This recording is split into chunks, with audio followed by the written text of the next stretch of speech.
है ना।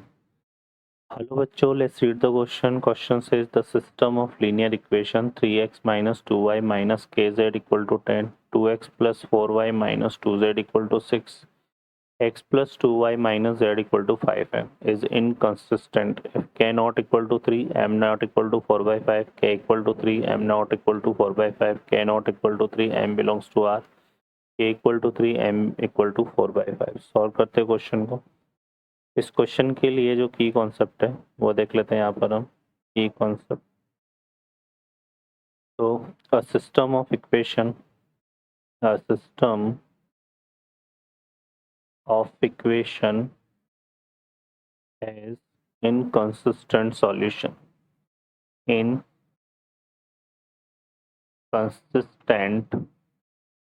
inconsistent solution if del equal to 0 and del x not equal to 0, not equal to del y not equal to del z, है ना। del x del y जो है यहाँ पर क्या है, यहाँ पर हम ये भी ले सकते, अलग अलग ही लिख देते हैं ना। और del y भी क्या होगा, not equal to 0, del z भी नॉट इक्वल टू 0। ठीक है, इस तरह से सॉल्व करते हैं क्वेश्चन को। अब इस क्वेश्चन में जो है यहाँ पर देखो डेल क्या होता है। डेल हमें कैसे मिलता है, जो सिस्टम ऑफ इक्वेशन है, determinant of system of equation में जो कोफिशिएंट ऑफ एक्स उससे फर्स्ट रो आएगा 3, 2, 1,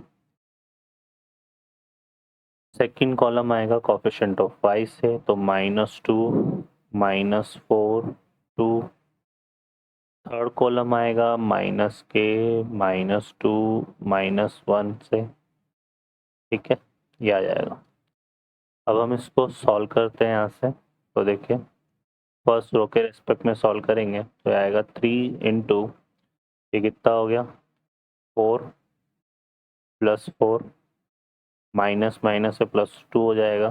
कॉरेस्पॉन्डिंग रो और कॉलम को ऐड करेंगे तो ये आएगा -2 + 2, और फिर यहाँ से आएगा -k इंटू 2 2 ज़ा 4, तो ये हो गया 4 + 4। ठीक है, इक्वल टू क्या लेंगे 0। तो ये यहाँ पर अब देखिए ये तो 0 हो जाएगा, -2 + 2 तो, और यहाँ 4 + 4 8 आ रहा है, तो 8 कॉमन आ जाएगा, तो ये बचेगा 3 - k इक्वल टू 0। तो k की वैल्यू जो है वो कितने आ गए 3। क्लियर है।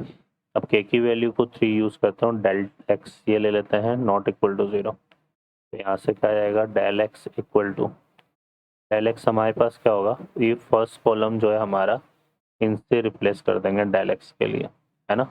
डेल y के लिए सेकंड कॉलम को इससे रिप्लेस करते हैं और डेल z के लिए थर्ड कॉलम को, बाकी तो सेम रहेगा। तो यहाँ पर फर्स्ट कॉलम में आ जाएगा 10, 6, 5m, और बाकी सेम रहेगा -2, -4, 2, है ना, -k, -2, -1, और इक्वल टू 0। अब इसको सॉल्व कर लेते हैं, तो यहाँ से देखो कितना आएगा 10 इंटू, ये हो जाएगा हमारे पास, एक ही वैल्यू तो हम यहाँ पे क्या पुट करते हैं 3। ठीक है, तो ये आ जाएगा 10 इंटू, यहाँ से देखो ये 4 हो गया, माइनस ये माइनस प्लस, और ये 4 + 4 आएगा। ठीक है, फिर यहाँ पे आएगा -2, तो ये क्या हो जाएगा +2 इंटू कॉरस्पॉन्डिंग रो को और कॉलम को हाइड करेंगे इस तरह से, तो ये बनेगा -6, और ये हो जाएगा माइनस का 10m, तो -6 + 10m आ जाएगा। ठीक है, और यहाँ से करेंगे तो ये -3 है, तो ये हो जाएगा +3, कॉरस्पॉन्डिंग रो और कॉलम को हाइड करेंगे तो ये आएगा 6 2 ज़ा 12। ठीक है, और 5m - 4, तो ये कितना आएगा माइनस का 20m, और माइनस माइनस क्या हो जाएगा प्लस, है ना। ठीक है, इक्वल नॉट इक्वल टू 0।